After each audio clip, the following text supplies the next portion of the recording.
Hello students, welcome to the army.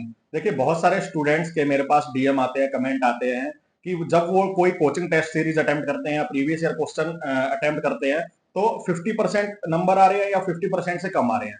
तो ऐसे में बच्चा जो है होपलेस होकर जो है पढ़ाई लिखाई छोड़ देता है और वो ये सोचता है कि इस साल तो मेरा सिलेक्शन होना नहीं, अगली साल की तैयारी जो है स्टार्ट कर देता है। और कुछ बच्चे ऐसे होते हैं जिनके क्लास में जो है टॉप कर रहे हैं, अच्छे मार्क्स आ रहे हैं, 80% से अबव आ रहे हैं, और वो अपने आप को राजा समझकर अपनी तैयारी को सीमित कर लेते हैं। वो बस उतना ही पढ़ते हैं और सोचते हैं कि मेरा तो सिलेक्शन होगा ही, चाहे कुछ भी हो जाए। तो इन दोनों कैटेगरी के बच्चों के लिए मैं सजेशन दूंगा कि आप जो है टेस्ट सीरीज का सही इस्तेमाल कर ही नहीं रहे हैं। इसका मतलब तो ये हुआ कि आप प्रेडिक्शन कर रहे हैं, टेस्ट अटेम्प्ट करके ये सोचते हैं, भविष्यवाणी करते हैं कि मेरा सिलेक्शन होगा या नहीं होगा। तो चलिए मैं आप सभी को बताता हूं कि टेस्ट सीरीज का सही इस्तेमाल कैसे करना चाहिए। जब भी आप कोई टेस्ट अटेम्प्ट कर रहे हैं तो सबसे पहले तो आप एक रजिस्टर बना लीजिए जिसमें जो भी क्वेश्चन गलत हो रहा है, चाहे जितने भी गलत हो, क्योंकि यही टाइम है गलत होने का। जितने भी गलत कर सकते हैं गलत कर लीजिए, ताकि मेन एग्जाम जब आए तब आपका कोई भी क्वेश्चन गलत ना हो। तो जो भी गलत हो रहा है उसको जो है राइट डाउन करिए, नोट डाउन करिए अपने रजिस्टर में, और उसको सर्च कीजिए। आप संहिता को उसको सर्च कीजिए कि कहां से, किस श्लोक से ये क्वेश्चन पूछा गया और क्यों मेरा गलत हुआ, कहां पे मेरे को कंफ्यूजन हुई। जब आप ऐसे टेस्ट अटेम्प्ट करते हैं तो आपके सिलेक्शन होने के चांस और आपकी तैयारी जो है वो स्ट्रांग होती जाती है।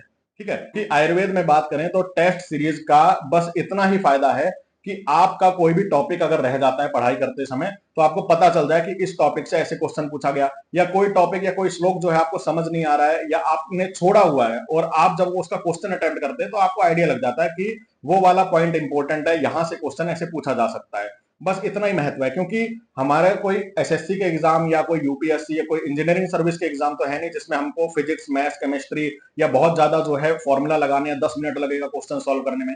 हमें आता है क्वेश्चन तो हम आसानी से कर लेते हैं। जैसे कि फॉर एग्जाम्पल बात करूं कि नारायण चून का रोगाधिकार क्या है, अब आपको पता है उधर रोगाधिकार है, तो मात्र 1 सेकंड आपको लगा टिक करने में। अगर ऐसा तो है नहीं कि आपको मैथ्स का सवाल है, वहां 10 मिनट आपको जो है सॉल्व करने में लगेंगे, तो टाइम गैप का तो कोई मतलब ही नहीं, टाइम लिमिट का तो कोई मतलब ही नहीं है। 1.5 घंटे का भी अगर टेस्ट है तो आराम से आप 45 मिनट में पूरा टेस्ट कर लेंगे, अगर आपके बेसिक्स क्लियर है, आपने मल्टीपल टाइम रिवीजन किया है। तो मोर फोकस, ज्यादा फोकस रखिए आप रिवीजन पे बजाय टेस्ट पे। टेस्ट करिए, लेकिन जो मैंने बताया कि क्या उसके बेनिफिट है, अगर ऐसे करेंगे चाहे आप 1000 क्वेश्चन भी लगा के जाए तो फायदा होगा।